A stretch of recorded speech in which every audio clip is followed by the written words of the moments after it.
आप देख रहे हैं आवाज एंटरप्रेन्योर, जहां एक और शेयर बाजार में लिस्ट हो चुकी न्यू एज कंपनियों की प्रॉफिटेबिलिटी का रास्ता धीमा चल रहा है, वहीं डिजिटल बैंकिंग यूनिकॉर्न मोबीक्विक ने लगातार दूसरी तिमाही मुनाफा कमा लिया है। इस हफ्ते पेश हुए कंपनी के पहले तिमाही के नतीजों में कंपनी ने 3 करोड़ का कंसोलिडेटेड प्रॉफिट हासिल किया। कंपनी की आय 177 करोड़ रही है और कंट्रीब्यूशन मार्जिन में 108% की बढ़त दर्ज हुई। साथ ही कंपनी ने FY24 यानी कि इसी वित्त वर्ष में 2 गुना ग्रोथ और साथ ही साथ 40 करोड़ के मुनाफे का लक्ष्य भी रखा है। इसी पर और डिटेल में बातचीत करने के लिए मेरे साथ है मोबीक्विक की को-फाउंडर उपासना टक्कू। उपासना, स्वागत है आपका। वेलकम टू आवाज एंटरप्रेन्योर एंड कांग्रेचुलेशंस। ये second quarter on a trout जब आप मुनाफा कमा रहे हैं, क्या ड्राइव कर रहा है इस ग्रोथ को और इस प्रॉफिटेबिलिटी को?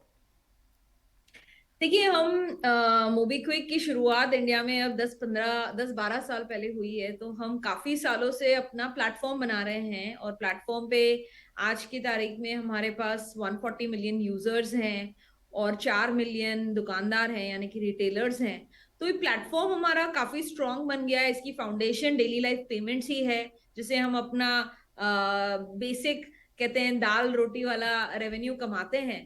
बट उसके बाद अब हमारी अंडरस्टैंडिंग अपने यूजर्स की और अपने स्मॉल मर्चेंट्स दुकानदारों की इतनी बढ़ गई है कि हम उनको फाइनेंशियल प्रोडक्ट्स डिस्ट्रीब्यूट कर पा रहे हैं।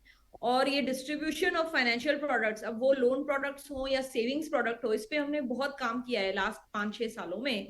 और ये सारा मुनाफा और रेवेन्यू वहीं से आ रहा है। बिकॉज हो क्या रहा है कि एक छोटे शहर में एक यूजर है, एक स्मॉल रिटेलर है, उनके पास बैंक अकाउंट जरूर है, डेबिट कार्ड जरूर है, बट जब वो लोन लेने की कोशिश करते हैं या जब वो 5-6% से ज्यादा सेविंग्स रेट कमाना चाहते हैं, तो उनको कोई हेल्प नहीं मिलती है अपने बैंक से। और आई थिंक ये यहीं पे मोबीक्विक जैसा फिनटेक एक डिजिटल बैंकिंग प्लेटफॉर्म बनता जा रहा है और उनकी सारी नीड्स पूरी कर पा रहा है। तो ये जो आपका यूजर बेस है, इसमें से कितने वो लार्जली मर्चेंट्स हैं जो आपसे क्रेडिट ले रहे हैं? क्या वहीं से आपको रास्ता मिल रहा है अपने क्रेडिट पोर्टफोलियो को स्केल करने का? तो हर्षिता, अभी हमने मर्चेंट लोन्स एक्चुअली शुरू नहीं किए ओके। हैं, बस अभी अभी एक्सपेरिमेंट कर रहे हैं। अभी तक हमारा जो नया फाइनेंशियल डिस्ट्रीब्यूशन का बिजनेस है वो कंज्यूमर फोकस रहा है, जबकि हम सब कुछ मर्चेंट के लिए भी करना चाहते हैं, दुकानदार के लिए भी करना चाहते हैं। तो अभी सारी बढ़ोतरी हमें मल्टीपल क्रेडिट लोन प्रोडक्ट्स हैं हमारे। कुछ दिनों के हैं, मान लीजिए 15 दिन या 30 दिन के लोन प्रोडक्ट हैं, और कुछ 12 महीने और 24 महीने के लोन प्रोडक्ट्स हैं। ये सारे ही प्रोडक्ट्स कुछ खरीदारी करने के लिए हैं, ओके। जो हम यूजर्स को दे रहे हैं। तो यहाँ से हमें बहुत अच्छी परफॉर्मेंस मिल रही है, जहाँ पे यूजर्स टाइमली बेसिस पे पे कर रहे हैं, तभी हम मुनाफा कमा पा रहे हैं। और दूसरी तरफ हमने अपने यूजर्स के लिए बहुत सारे इंटरेस्टिंग इन्वेस्टमेंट प्रोडक्ट्स भी अपने प्लेटफॉर्म पे, अपनी ऐप पे लाए हैं। वहां पे भी हमें बहुत बढ़ोतरी मिल रही है। बट हमारा मेन विजन तो यही है कि अब वो पेमेंट्स हो, लोन प्रोडक्ट्स हो, सेविंग्स प्रोडक्ट्स हो, इंश्योरेंस प्रोडक्ट्स है, आप कोई भी फाइनेंशियल सर्विस सोच लीजिए, हम वो सारी ही अपने रिटेलर्स और अपने यूजर्स दोनों तक पहुंचवाना चाहते हैं। क्योंकि यही ड्राइव कर रहा है आपके बिजनेस को। उपासना, एक अगर अंदाजा दे सके कितनी वैल्यू के आपने लोन्स अब तक डिस्ट्रीब्यूट किए हैं at the end of the first quarter, और साथ ही एवरेज टिकट साइज क्या है इन पर्टिकुलर लोन्स का? देखिए, एवरेज टिकट साइज हमारे 2 लोन्स हैं। कुछ लोन्स जो हम 15 दिन या 30 दिन तक के देते हैं, जो डेली लाइफ शॉपिंग के लिए होते हैं। ये लोन्स 3,000 रुपए से लेके 25,000 रुपए तक के होते हैं, जिसमें यूजर ने जो भी 15 दिन या 30 दिन में यूज किया, उसके बाद उनको 4-5 दिन मिलते हैं उसको पे करने के लिए। और अगर यूजर टाइम पे करे तो उनके लिए ये काफी इजी और सिंपल प्रोडक्ट है, जिसमें उनको कोई इंटरेस्ट चार्ज भी नहीं पड़ता है। बट अगर वो लेट पे करेंगे तो लेट फी पड़ेगी। दूसरा प्रोडक्ट जो है, उसमें हम 25,000 से लेके करीबन 2 लाख रुपए तक लोन देते हैं। ये हम उन्हीं यूजर्स को देते हैं जिनको हम बहुत अच्छे से परख चुके हैं और जिनकी बारे में हमें कॉन्फिडेंस लेवल और ज्यादा है कि हम इनको हायर टिकट प्रोडक्ट दे सकते हैं। और ये प्रोडक्ट 12 महीने, 18 महीने और 24 महीने के होते हैं, मंथली इंस्टॉलमेंट, मंथली ईएमआई और वाले। यहाँ पर रफली मैं इमेजिन कर रही हूँ कि ये एक हाई मार्जिन बिजनेस है और वही आपके बिजनेस को ड्राइव कर रहा है। कितना सस्टेनेबल है ये जो ग्रोथ आप लोगों ने दिखाई है, specially on the margin front? जो कंट्रीब्यूशन मार्जिन में इस क्वार्टर 108% तक की ग्रोथ देखने को मिली, एंड गोइंग फॉरवर्ड अगर इस बेस को स्केल करना है, किन एरियाज में वो स्केल किया जाएगा? कोई खास ज्योग्राफी है जहां पर आपको लग रहा है ज्यादा ट्रैक्शन मिल रहा है और शायद उसको और मोनेटाइज करने की जरूरत है? देखिए, अभी तो हमने बस शुरुआत की है। वी हैव बिन हम बहुत धीरे धीरे इसमें आगे बढ़े हैं। कई कंपनीज ने बहुत फास्ट ग्रो करने की कोशिश की है, बट लोन्स एक ऐसा बिजनेस है जिसमें आपको सिर्फ पैसा नहीं देना है, ये कैशबैक नहीं है, आपको पैसा कलेक्ट भी करना है। करेक्ट। इसलिए हमने अपनी ग्रोथ यहाँ पे धीरे धीरे बढ़ाई है पिछले 5 सालों में। और मैं आपको बताना चाहती हूँ कि हमारे 140 मिलियन यानी कि 14 करोड़ यूजर्स में से अभी तक सिर्फ 4 मिलियन यूजर्स को ही हमने क्रेडिट प्रोडक्ट दिए हैं। तो अभी हमारे पास अपने एग्जिस्टिंग बेस में ही बहुत अपॉर्चुनिटी है यूजर साइड पे। सिमिलरली अब हम मर्चेंट लोन प्रोडक्ट्स भी लॉन्च कर रहे हैं, और वहां तो अभी तक हमने एक भी मर्चेंट को कोई लोन नहीं दिया है, तो वहां पे भी बहुत अपॉर्चुनिटी है हमारे पास ग्रो करने के लिए। इसको समझने का एक और तरीका ये भी है कि वो यूजर और मर्चेंट हमारे साथ वैसे भी बने हुए हैं, वो वैसे भी हमारी ऐप के थ्रू या पेमेंट्स कर रहे हैं या पेमेंट्स कलेक्ट कर रहे हैं। अब क्या हम उनके लिए और सुविधाएं प्रोवाइड कर सकते हैं जो उनको रेगुलर बैंक्स और एनबीएफसी से नहीं मिल रहे हैं, और क्या इन्हीं सुविधाओं की वजह से वो हमारे प्लेटफॉर्म के साथ अच्छे से जुड़े रहेंगे और हमारा भी उसमें थोड़ा रेवेन्यू और मुनाफा बढ़ता जाए।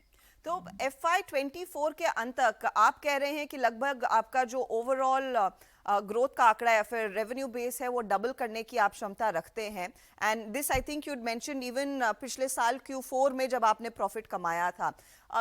कहाँ से वो ड्राइव आएगा? Is it going to be primarily the credit business या फिर कुछ और हुक्म का इक्का आप लोगों के हाथ में है जो हेल्प करने वाला है इस पर्टिकुलर नंबर को अचीव करने के लिए और 40 करोड़ के प्रॉफिट को भी अचीव करने के लिए?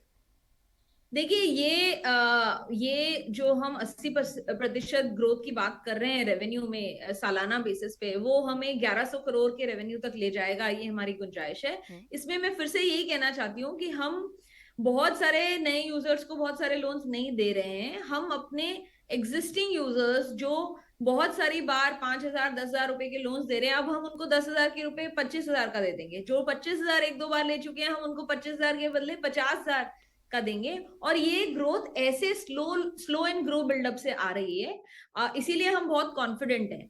एग्रेसिव हुकुम का इक्का वाला तो अभी हमने कोई बात की ही नहीं है, वो तो इसके ऊपर आएगा जो भी आएगा। ये तो हमारा बेसिक रेवेन्यू गोल है विद करंट प्रोडक्ट्स, जिसमें कि जैसा कि मैंने बोला, मर्चेंट लोन प्रोडक्ट्स हम अभी हाल ही में लॉन्च कर ही रहे हैं, और सेविंग और इन्वेस्टमेंट प्रोडक्ट्स पे भी हमारा बहुत ध्यान है। वहां पे भी हमने एक दो प्रोडक्ट्स लॉन्च किए हैं, और इस साल हम 3-4 प्रोडक्ट्स और लॉन्च करेंगे अपने रिटेलर्स के लिए भी और कंज्यूमर्स के लिए भी।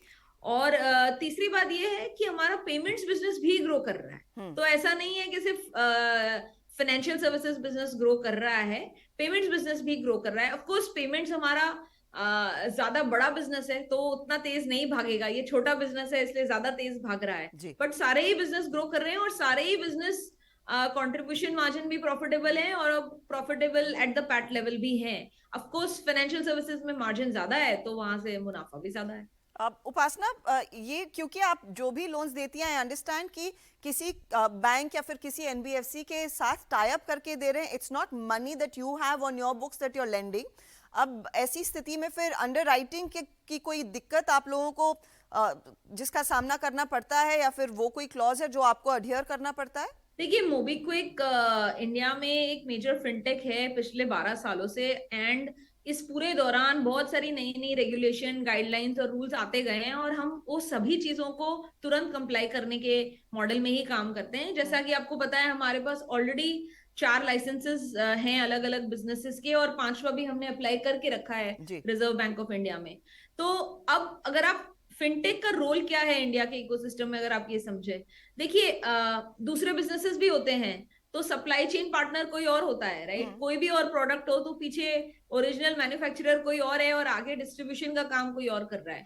तो मोबीक्विक का as a distributor of financial products जो रोल है वो यही है कि हम बैकएंड में बैंक्स और एनबीएफसी के साथ ही काम करते हैं, और उनको हेल्प करते हैं इन यूजर्स को लोन देने के लिए, स्मॉल टिकट लोन करने के लिए। बिकॉज बाय डिफॉल्ट ये वो नहीं कर पाते हैं, बिकॉज ना ही उनके पास इतने यूजर्स हैं, ना ही वो इतने फर्स्ट टाइम क्रेडिट कस्टमर्स को लोन देना चाहते हैं, बिकॉज उसका कोई उनके पास कोई डेटा बेसिस भी नहीं है अंडरराइटिंग करने के लिए।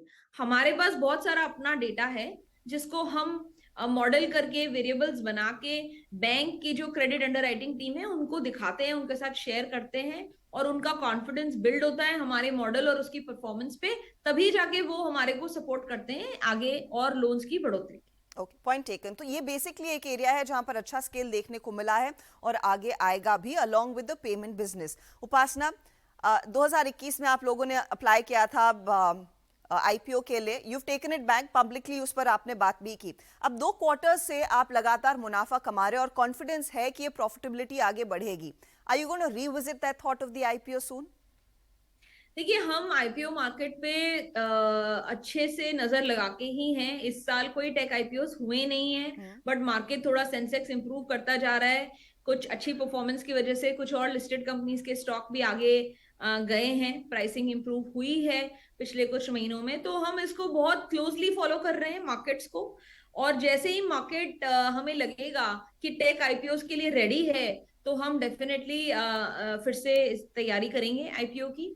और जब तक हम ये मार्केट का वेट एंड वॉच मोड में हैं, मार्केट का जब तक हम इंतजार कर रहे हैं, तब तक हम ऐसे ही तो बैठे नहीं रहेंगे। इसलिए हम आगे बढ़ते जा रहे हैं, नंबर्स इंप्रूव करते जा रहे हैं, और हमारा ये गोल है, माइलस्टोन है जो पूरी कंपनी ने लिया है कि इस साल हमें हर क्वार्टर में मुनाफा दिखाना है। और तभी पूरे साल का मुनाफा भी, जैसे कि आपने कहा, हम एक्सपेक्ट कर रहे हैं 40-50 करोड़ का मुनाफा हम पूरे साल का कर पाएंगे 1100 करोड़ के रेवेन्यू पे।